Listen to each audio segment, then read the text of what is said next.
Manhwa has a lot of power fantasies, a lot, and we're always reading them. But every time I find one that's not in the genre or with this sort of same base premise, I get too shocked for my own good. Cause let's see, you have a main character in a world full of gifted people, but somehow he got shafted, so he just has to do the little he can to get by. Then one day something happens and he goes into a secret place, and after a trial he passes and becomes the strongest. Does that sound familiar? Yes, cause it's...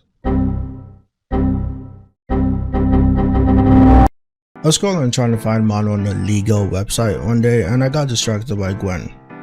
But my friend showed me this panel from Talent Swallowing Magician and I decided, yeah, let's read another one, and it was fucking hype. So, allow me to introduce you to Melinger, a very normal Manhwa protagonist who lives a normal life like you and I, with just a few differences here and there. Like for one, he lives in a fantasy world and has the ability to detect and understand mana better than everyone else, and he's also a noble from the Melinger family. A noble? Okay, so probably not like you and I, cause I forgot a few details. So here's a quick rundown. The humans live on a massive continent called the Empire, in which there are 4 forces that together dominate everything. They aren't all that relevant, so let's cut to the 4th family. For over 1,000 years, there's been a magic tower that has led the world of magic, and the family that oversees and nurtures that magic tower is the Melinger family. Or at least, they used to be. In the world of magic and towers, demons and demon kings must exist, right? And over 30 years ago, when the war with the demons broke out and the Melinger family took over as the ones who dominate the world of magic, Eric's granddad was the hero who saved them and managed to win the war. But barely.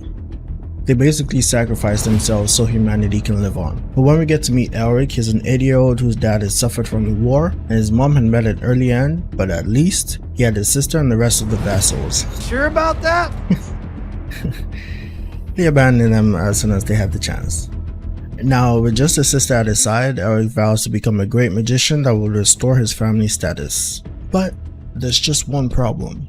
He can detect and understand mana, yeah, but he can't use it. The grandson of the legendary hero is a dud, and he just becomes a laughingstock. But one day his friend and the only vassal that actually stayed by his side, Sean, tells him about a dragon expedition that he thinks he should go on. Eric decides to join and finds a way to get some artifacts from the pig, and he's able to successfully lead the team into an area where they believe the dragon resides, but once they get there, it's empty. But hold on, he just asks Sean to blast a hole in the area and it reveals a cave. The Dragon's Cave.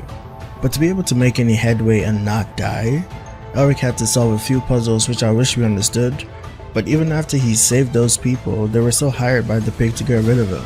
So they tried to kill him, but this would be a short story if they succeeded. So the skeleton of the dragon in the cave came to life and just started blasting them all away. Now Eric figures out a way to leave the cave and that he can predict how the enemies are going to attack. But something doesn't sit right with him, so he ends up staying behind in the cave alone.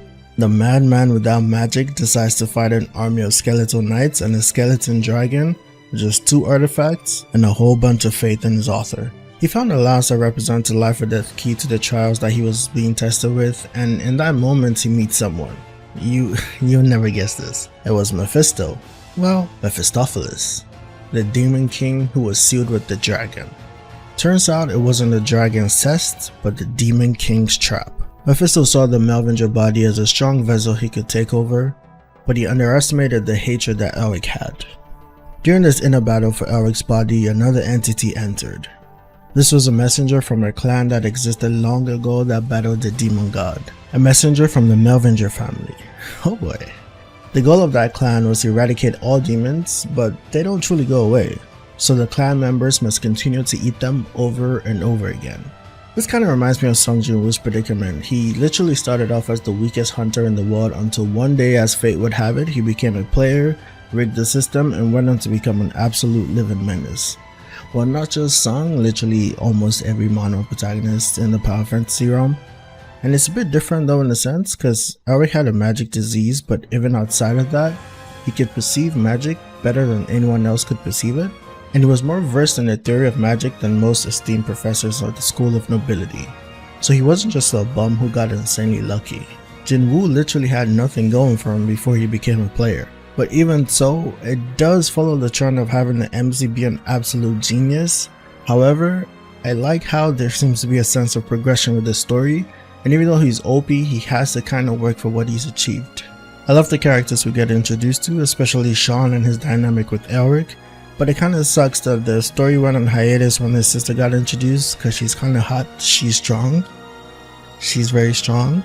And honestly, this manga is just 50 chapters so far, so you can knock it out in a day or two if you enjoy the first few chapters, and after a while, the art gets insanely good like most manga.